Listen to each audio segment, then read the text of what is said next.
Good morning. It's 5:30 in the morning. Nandito tayo ngayon sa field, sa farm para mag-spray at maglagay rin ng foliar.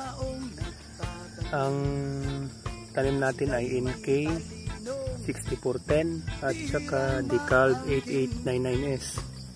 Ngayon ay nasa 38 days na sila, so mag-spray tayo gamit ang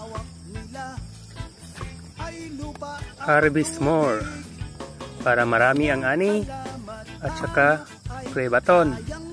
So later on sasabihin ko kung bakit yan ang mga ginamit natin for today's activity. So stay tuned dahil mag-i-spray muna ako kasi ako lang mag-isa. Okay, bye.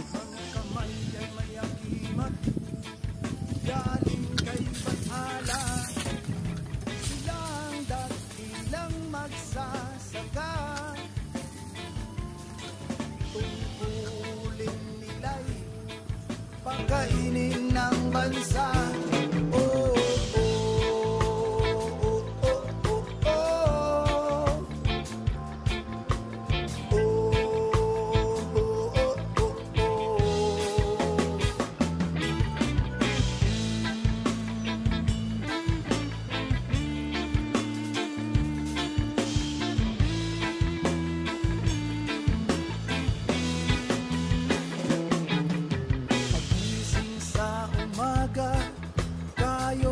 Kalabaw sila hanggang dapit hapon, pagod di iniinda. Buong linggong trabaho, saganang ani ang habol. Mga kagamitan ay pala at asarol.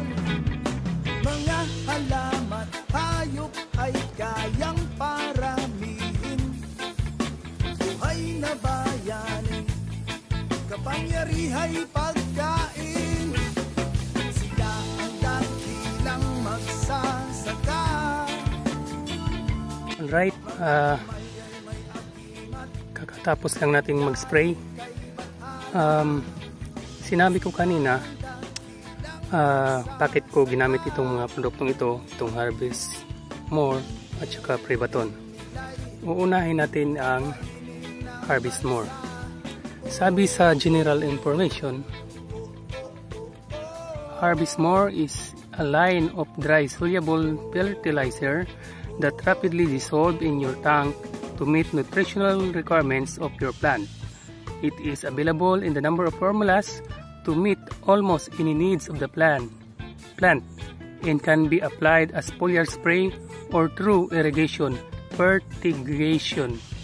It can be applied to fruits and other crops nearing maturity, leaving or no visible residue at harvest.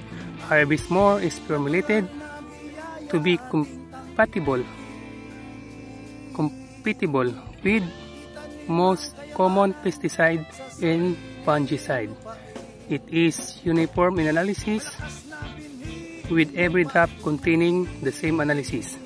So ang guaranteed analysis niya, so ang total nitrogen is 4%, available phosphoric acid is 0.0%, soluble potash is 48.0%. So may trace element din na mga micro element such as zinc, 1000 ppm, meaning parts per million po yan. Copper, may 500 ppm, manganese, 500 ppm, boron, 200 ppm, molybdenum, 50 ppm, and cobalt, 20 ppm. So, ang brand na ito ay from Stoller. So, it is also a product from USA.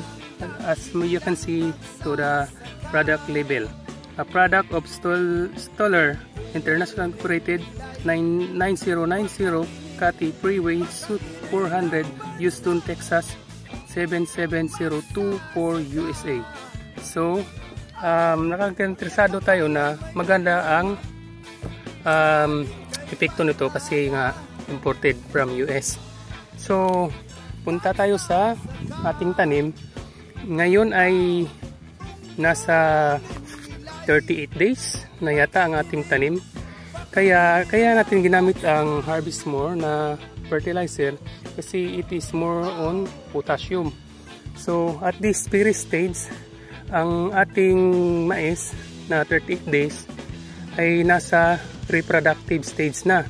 So, hinahabol natin yung potassium para sa bunga. So, let's go back to Prebaton. Prebaton is for insects, especially sa corn. So, di masyadong makita kasi mabublur pag dinapitan. Pero, sabi dito sa corn, corn borer at earworm ang target nito. So, mixing rate is nasa 25 to 30 ml per 16 liter. At saka may spray interval na 10 days. So, ginamit ko po ang Prebaton sa ngayon, last cycle na to. Kasi masyado nang mataas. Hindi ko na mapasok.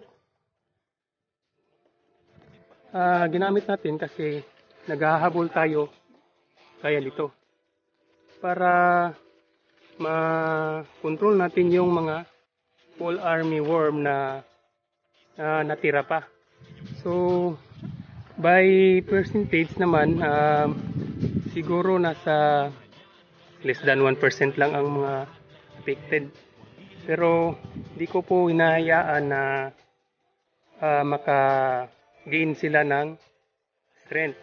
Kung papabayaan natin na di na natin applyan ng control, it costs us more, maraming seeding mangyari pagdating ng next cropping kasi nga mapaparami natin sila pag di natin i-control. Kasi pag lumaki na yan, mangingitlog uli. So, ganun mangyari. Reproductive din. So, kaya, kontrolin natin para sa next cropping natin, kung meron man, di na ganun kadami. Kunti na lang. So, that's all for now. Kasi, gutom na din ako anong oras na ba? Almost 10 na. Bago ako natapos. Almost 10. Nag-start ako ng 5:30. Ako lang mag-isa. Nag-spray sa 1.5 hectares lang to kasi yung nandun sa likod, bali 0.5 yata yan, 0.5 hectares din yan na huliin. Kaya 1.5 lang ating inisprayan. Sige, so good luck sa ating lahat mga farmers.